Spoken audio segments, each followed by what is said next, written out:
Hi friends, welcome to Lavanya great information channel. Friends, நீங்கள் video முதல் முறையாக பார்க்குறதா கண்டிப்பாக சப்ஸ்கிரைப் பண்ணிக்கோங்க. பக்கத்தில் இருக்கிற பெல் ஐக்கனை கிளிக் பண்ணிக்கோங்க. அப்போ தான் நான் போடுற வீடியோ நோட்டிஃபிகேஷன் கொண்டே வரும். ஃப்ரெண்ட்ஸ், வாங்க இப்போ நம்ம வீடியோக்குள்ளே போகலாம்.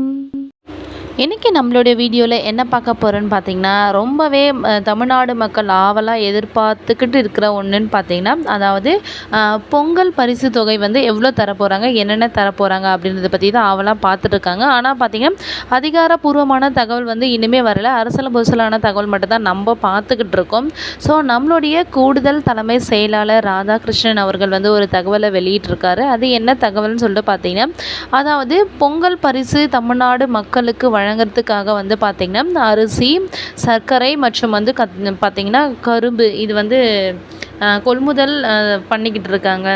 கொள்முதல் செய்கிற வேலைகள் வந்து ரொம்பவே வந்து அவசரமாக செய்கிறதால வந்து பார்த்திங்கன்னா, ஒரு 5 நாட்கள் பொங்கலுக்கு 5 நாட்கள் முன்னாடியே வந்து பார்த்திங்கன்னா, பரிசு பொருட்கள் கிடைக்க வந்து வாய்ப்பு இருக்குது அப்படின்ற தகவலையும் அவர் வந்து உறுதிப்படுத்தியிருக்காரு. போன வருஷம் வந்து பார்த்திங்கன்னா, அரிசி, வெல்லம் மற்றும் வந்து பார்த்திங்கன்னா முந்திரி, திராட்சை இந்த மாதிரி சில பொருட்கள் ப்ளஸ் வந்து 1000 ரூபாயும் கொடுத்தாங்க. ஆனால் இந்த முறை பார்த்திங்கன்னா, இந்த காசை பற்றி தகவல் வந்து இன்னுமே வெளியாகலை. ஆனால் வந்து பார்த்திங்கன்னா, 1 கிலோ அரிசி, சர்க்கரை, முழு கரும்பு இது மட்டும் கன்ஃபார்மாக வந்து கொடுக்க போகிறாங்க. இந்த மாதிரி தகவல் மட்டும்தான் வந்திருக்கு. ரொக்க பரிசு எவ்வளோ தரப்போகிறாங்கன்றதை வந்து நம்ம பொறுத்து இருந்து பார்க்கலாம். அதுக்கு முன்னாடி வந்து பார்த்திங்கன்னா, பொங்கலை முன்னிட்டு வந்து பார்த்திங்கன்னா, வேட்டி சேலைகள் வந்து ரேஷன் கடைகளில் வந்து தரப்பட்டிருக்கு. ஸோ அதை வந்து வாங்காதவங்க வந்து வாங்கிக்கோங்க.